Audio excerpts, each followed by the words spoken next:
Maria och Martin. Maria och Martin sitter vid köksbordet och pratar om sina jobb. Maria är frustrerad över sin arbetssituation. Det känns som att jag behöver säga upp mig och göra något helt annat. Men gör det då, säger Martin. Men hur ska vi då klara oss?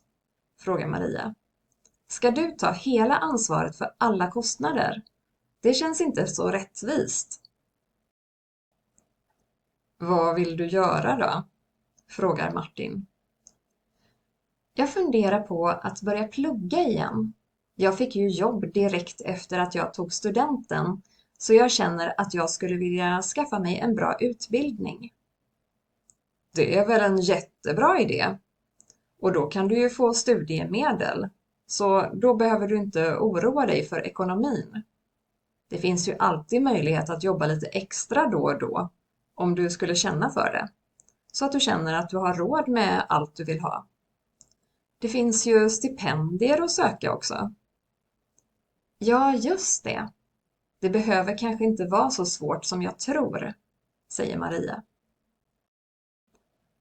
Men hur kom det sig att du inte läste vidare efter gymnasiet? Frågar Martin. Många av mina kompisar ville ta en paus och ge sig ut och se sig om i världen, istället för att söka in på universitetet med detsamma. Det är ju inte ofta man har möjlighet att ha den friheten någon mer gång i livet. Sen är man ju fast i jobb och familj och alla måsten. En del skaffar ju också familj tidigt. Men vad gjorde du då? Alltså, jag hade inte en aning om vad jag skulle göra. Jag var rätt skoltrött, så jag hade aldrig orkat påbörja en utbildning i det läget. I så fall hade jag säkert hoppat av halvvägs, så det hade inte varit någon bra idé. Men min pappa kände en chef på ett företag som hyrde ut arbetskraft till allt möjligt, så jag fick börja där. Till en början hjälpte jag till med läxhjälp och satt barnvakt åt förmögna föräldrar. Ja, det är så många som får sitt första jobb genom kontakter.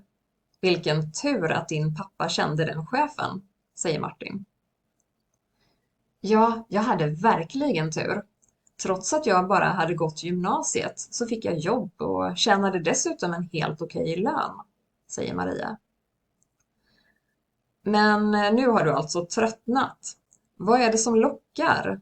Är du sugen på mer intressanta arbetsuppgifter, högre lön eller mer utmaningar?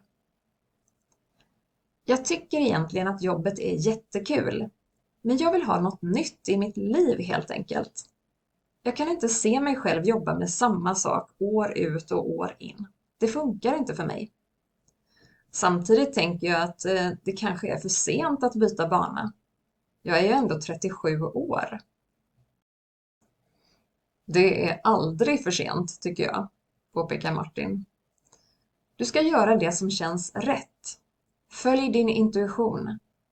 Vad vill du egentligen göra i framtiden? Vad skulle du göra om det inte fanns några begränsningar?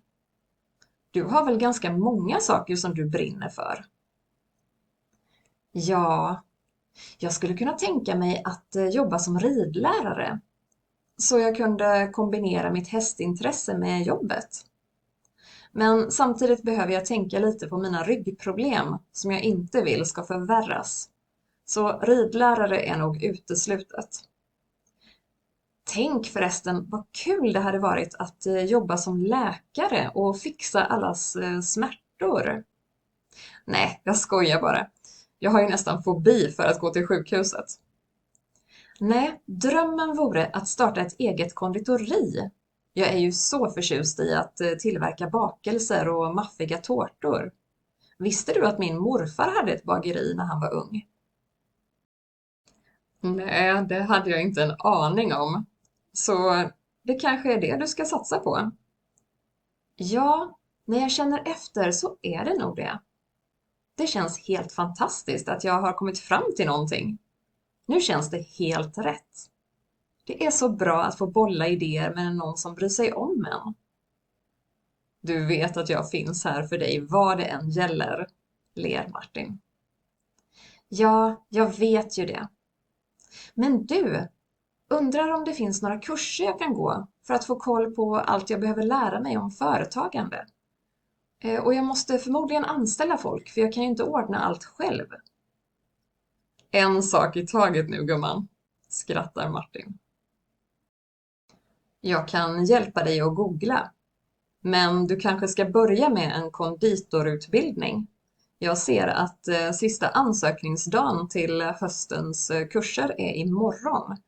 Så du får skynda dig att hitta dina gymnasiebetyg. Det var värst. Så snart. Då gäller det att rappa på. Tack för att du alltid är ett sånt fantastiskt stöd för mig. Jag är så tacksam att du finns i mitt liv. Inga problem, hjärtat. Om du når dina mål så blir det ju bättre för oss båda, eller hur? Så sant, älskling.